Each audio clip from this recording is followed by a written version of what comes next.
tonight. We're disappointed with the vote results from yesterday. After another no vote from teachers, the province's education minister makes his case for binding arbitration. Police extend their search of a Saskatoon landfill for a missing woman. And Regina students spend the day planting a forest in the city. This is CBC Saskatchewan News.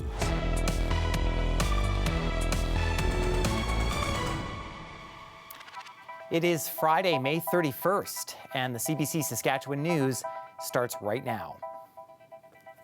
I'm Ethan Williams in for Sam McKegg. Thanks for joining us tonight. For the second time this month, Saskatchewan teachers have rejected a contract offer from the provincial government. This time they voted no to a contract their own union endorsed. And even though both sides will head back to bargaining, the idea of binding arbitration is being floated by some. Alexander Kwan brings us the latest. It's been nearly 10 months since Saskatchewan teachers had a contract. Negotiations have come and gone, protests have been held, and this week, Saskatchewan teachers once again voted down a proposal from the province. More than half of the 88% of teachers who voted said no. Education Minister Jeremy Cockrell says the result is disappointing, but the path forward is clear. The sooner that we can move forward with the binding arbitration process, I think that preserves the rest of this school year and sets us up well for future school years as well. Binding arbitration puts the dispute in the hands of a third-party mediator. Sometimes one side may come out better than the others, and other times they may not. So again, that's the risk part of arbitration or binding arbitration, because you don't get the final say in the hands of your members or in the people at the table. It's left to this neutral to digest the evidence and try and do the best they can. Cockrell actually rejected a call from the STF for binding arbitration earlier this year, saying the two sides had not spent enough time at the bargaining table. But with a second offer now falling through, Cockrell says the situation has changed. The province also amended the Education Act in 2017, requiring both sides to agree to binding arbitration rather than just one party. STF President Samantha Beacott says she'd prefer to be back at the bargaining table. But if they're not willing to engage in those conversations and have that good faith back and forth conversation, then binding arbitration could be an option for a path forward. The official opposition has echoed the STF's call. Minister Cockrell has said time and time again that the best deals are made at the bargaining table. So I think he should listen to his own advice. Late on Friday, the STF announced Beacott will get her way. Both sides are set to head back to the negotiating table on Wednesday. Alexander Kwan, CBC News, Regina. A teacher from La Ronge says she voted no because, as it stands now, the teaching profession is not appealing. She called into CBC Radio 1's Blue Sky today, along with an education professor from the University of Regina. I'm a teacher. I've been doing this since 2005. I was an EA before that, and I've taught in Northern Saskatchewan the entire time. I voted no, but it was close for me because I am exhausted, and it feels bad to say no to the kids and the things that I really love doing with kids. But ultimately, I have to think about the next kids coming up and the next kids coming up and the next teachers coming up. Like, I'm not sure if I would recommend to go into teaching the way it is now compared to how it is when I started. That's a hard thing to hear, I'm sure, for you, Mike. I mean, it's really tough. It's really hard. I'll signal like sort of one thing in particular. So we are partnered with schools. Right, teachers are a vital part of how you learn to be a teacher. You spend time in their classroom. They mentor you. It's part of the professional obligation as a teacher. Like right from the first year, right? You spend a few hours in the classroom, and then it builds throughout your whole 4-year education. Up to a full semester internship, right? And I'm very grateful for teachers that continue to say, yes, we'll take a student. Yes, we'll take your students. But I recognize that as the job action continues, as this labor strife kind of expands, it gets harder and harder to keep going to that well, keep asking that of teachers. And then education students feel it because they're looking for support, but they, even if somebody has the best of intentions, they're still picking up on the vibe. They're learning about burnout. If the classroom is only draining, if it's only beating you up, if you can't do it. 35 kids, too many needs, too much, right? At some point, I mean, we see the attrition rates raising. We see our enrollment numbers down, right? It's a really hard sell to walk into a high school and say, who wants to be a teacher? RCMP and the Federation of Sovereign Indigenous Nations made a deal today to work toward a better relationship. The two organizations made an agreement to improve communication between police and First Nation communities in Saskatchewan. The agreement will include a new public safety alert system and a more transparent police complaints process. Another initiative will see a direct line of communication set up between local chiefs and high-ranking RCMP officials. We see situations that happen, such as James Smith Cree Nation. And, if there was a better response time, if there was better communication between our First Nations and the RCMP, something like that could have been prevented. 11 people were killed and 17 others injured during a stabbing massacre at James Smith Cree Nation and nearby Weldon in 2022. The RCMP says this agreement will help First Nations leaders know exactly who they can contact for assistance in times of need. RCMP and the FSIN are expected to meet regularly under the new deal. It's set to be reviewed every 2 years. The search for a missing woman at Saskatoon's landfill has been extended. Mackenzie Trottier went missing in December 2020, and Saskatoon police believe they may find evidence related to her case at the city's dump. The force's major crimes section has been searching the landfill for the past month, but today it announced it's extending the search indefinitely. Officers, police dogs, and a forensic anthropologist have honed in on a specific area, but they haven't finished their search yet. A no-fly zone around the site has also been extended. Anyone with information about the case can anonymously contact police or Crime Stoppers. Two University of Saskatchewan-based research facilities are getting a big funding boost from the federal government. The Canadian Light Source Synchrotron and the Vaccine and Infectious Disease Organization, or VIDO, are getting over $100 million over the next 3 years. Federal Minister of Crown Indigenous Relations Gary Anandasangri was in Saskatoon today to tour the facilities. Anandasangri says the research done at VIDO and the synchrotron is at the forefront of science and will help power Canada's economy. It is about the future. It is about an economy that we're building that ensures the new tech jobs are available, that we're able to use the best that science has to offer, whether it's be on biomedical research, on vaccines, or on pharmaceuticals, or on fighting climate change. And this facility is remarkable in being the conduit for this type of work. The synchrotron is the only facility of its kind in Canada. Researchers use its intense beams of light to take images of samples, analyze their chemistry, or understand a sample's structure. A fist-sized piece of granite that turned up in a Saskatoon strawberry patch is telling a story about what happened in the river valley in the centuries before European colonists arrived. Dan Zakreski explains what that can tell us about the city of Saskatoon. What the heck is this? And what's it doing in our strawberry patch? I'm going to go find out.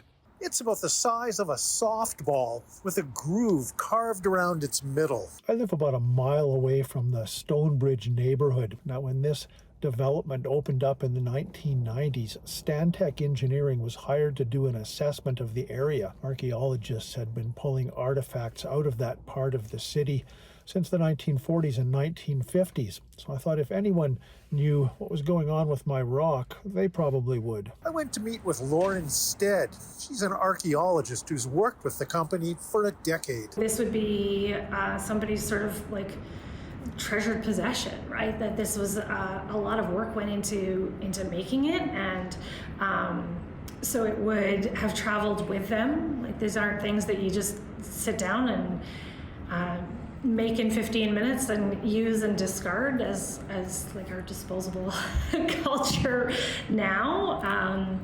And so somebody would have, put a huge amount of effort into it, and this would have been part of their toolkit that they took with them. One of the things that's happened as I've gone to track down the history of my rock is it's recalibrated my sense of time in this place that I lived. 30 years ago, This Sobeys and this parking lot didn't exist. This was the edge of the city. 300 years ago, there was no city here. What I've come to learn, though, is there were people here. And in their own way, this is where they did their shopping. This parking lot that I'm standing in is where they slaughtered and butchered their buffalo. And as I got further into this story, it warmed my heart to imagine that 1,000 or 2,000 or 3,000 years ago, there was a man or a woman crouched right here, perhaps by a fire, chipping away with a hard stone, cutting the groove into this rock and getting their supper ready.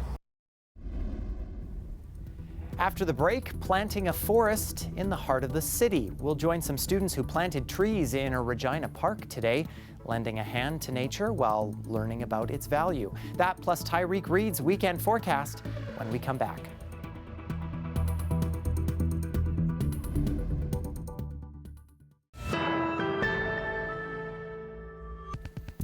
Welcome back. Some students in Regina got their hands dirty in a city park today, all for a good reason. Students from Crescent School are helping to plant hundreds of trees as part of a new urban forest project, and we stopped by to check it out. Today we are starting to plant a community forest in Les Sherman Park. So we've got about 600 school kids that are coming today, each to plant a tree in the park. We've had hundreds of volunteers here, and over the weekend we're going to plant about 3,500 trees and shrubs. It's going to be quite literally a forest. Yeah, like they're planted close together. So and there's like so many of them. Yeah. Like there's hundreds of trees just right down this park. It's really like an amazing experience. And we got a really nice day to do it. It's nice to get outside, get out of the classroom, do something different. Me and my friends planted a couple over here. And then we just run up and down the lake every so often because we have no water over here, so we just have to run down there. Try not to fall in, it is very slippery over there. We're learning right now about different types of trees and what they need to survive and how to identify them. So it kind of matches up pretty well. I like going on bike rides, so it would be nice to bike past and see all these cool trees that we planted. It's we planted this, so it's going to be there's hundreds of trees and we're just going to see how big they grow. Right now they're just small little things, but when we come back here they're just going to be so many of them, just huge. I think it'll just be a good memory to have. I'll be walking through it and I think I'll just see memories of all of these people pitching in to make this forest and make this community better. Saturday, June 1st is a community planting day, so anybody in the community can come, and we'll be digging another 3,000, 4,000 holes, and we'll be planting the rest of the plants. The weather update is brought to you by Capital GMC Buick Cadillac. New truck trade-up is on now.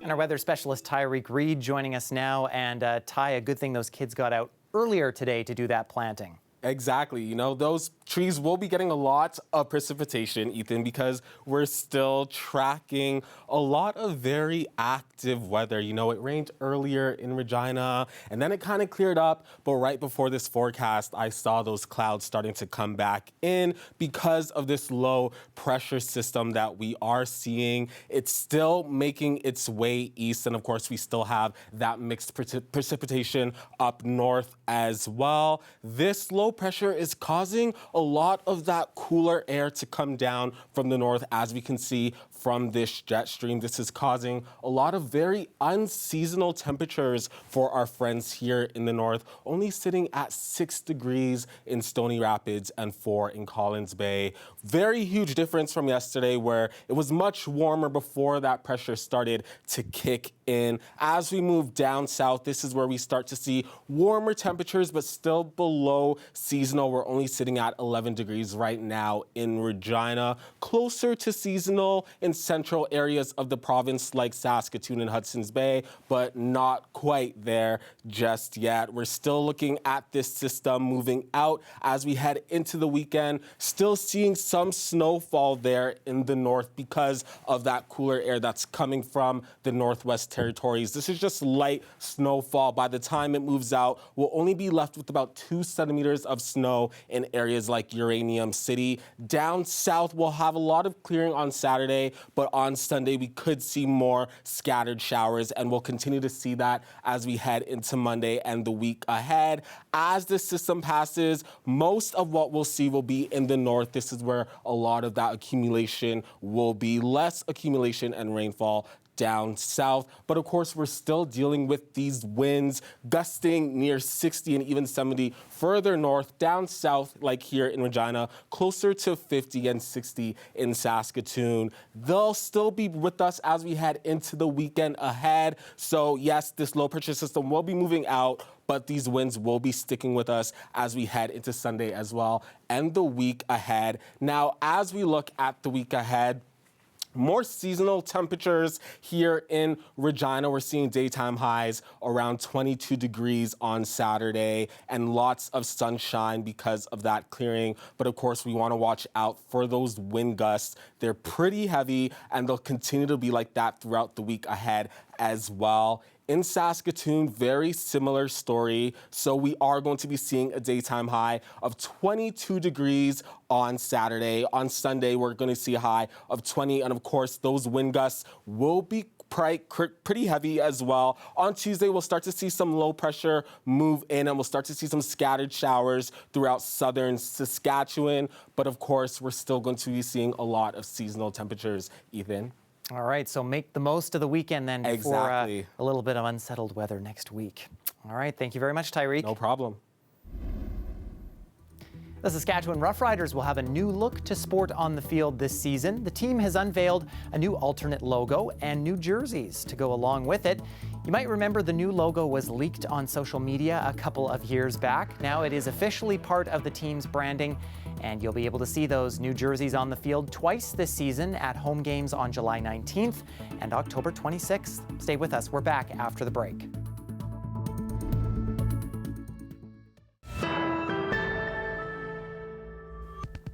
Correctional Service Canada says convicted BC serial killer Robert Pickton has died.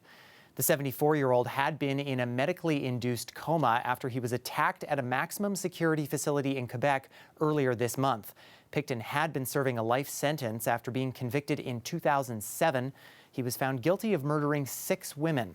The remains, or DNA, of 33 women, many of whom were Indigenous, were found on his farm in BC. Some members of Parliament testified before the House of Commons Procedure and House Affairs Committee this week. It's part of a review of Parliament's workplace harassment and violence prevention policy. The committee heard detailed accounts of politicians being subjected to abuse.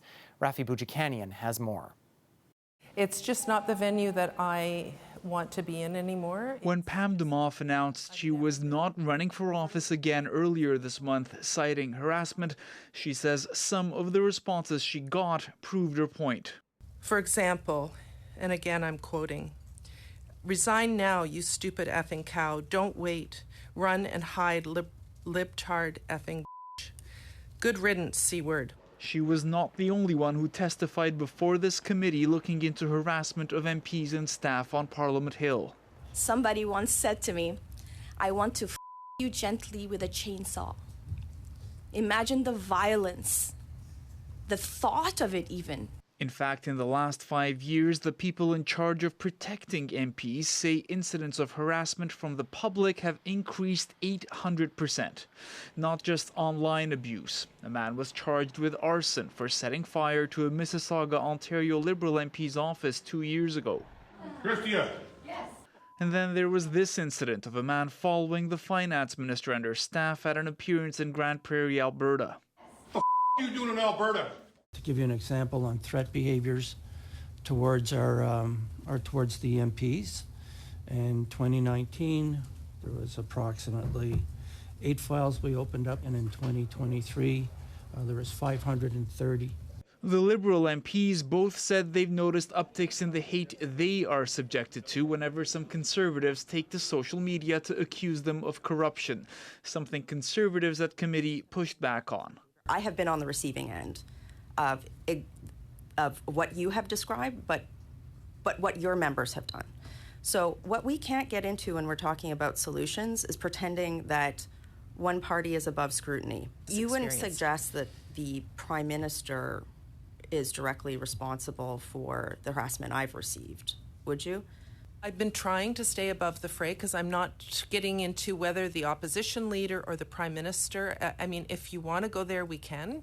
The Liberals are suggesting an online code of conduct for MPs. The Conservatives, amendments to the criminal code to restrict bail for serial harassers. Neither side is fully sold on the other's proposal. Though while parties acknowledge the problem, they don't seem to be seeing eye to eye on a solution, at least not yet. Rafi Bujikani on CBC News, Ottawa.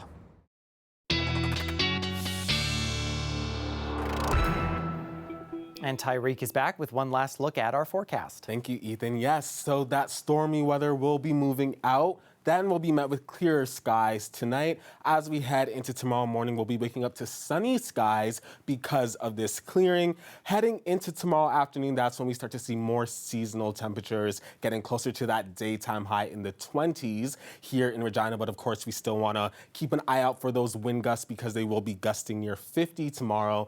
In Saskatoon, a warmer night for us there. So we'll see lows around 11 degrees in Saskatoon. As we wake up tomorrow morning, we'll be met with a lot of sunshine and warmer weather, getting closer to that daytime high in the 20s as well for seasonal temperatures. Ethan? All right, looking forward to that sunshine. Thanks so much, Tyreek. No problem. And before we leave you, the Moose Jaw Warriors have a chance to advance to the Memorial Cup final tonight. The team is playing the Saginaw Spirit in the semifinal game right now. We caught up with fans in Moose Jaw ahead of the action.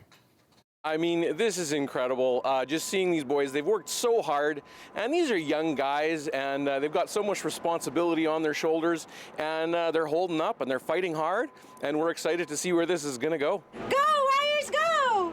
Right, everybody's excited that Moose Jaw actually has this opportunity, right? It puts Saskatchewan on the map, too, not just Moose Jaw. Hey, Pumpkin, say go, Warriors, go! Pumpkin stays in Moose Jaw. They've got some really good talent, and the coach is really well, and yeah, so I'd say go Warriors, go. Be proud, because you've come a long ways. So I clap at home and holler, yay! And the city is, of course, appropriately decked out in Warriors gear and signs. As of right now, by the way, Moose Jaw is tied 1-1 with Saginaw at the end of the first period. The winner plays the London Knights of the Ontario Hockey League in the final on Sunday. And we wish the Warriors the best of luck. That is it for us tonight and for this week. For news anytime, you can always head to cbc.ca/Sask, subscribe to the CBC Saskatchewan YouTube channel, or download the CBC News app. Thanks so much for watching. Have a great night and a great weekend.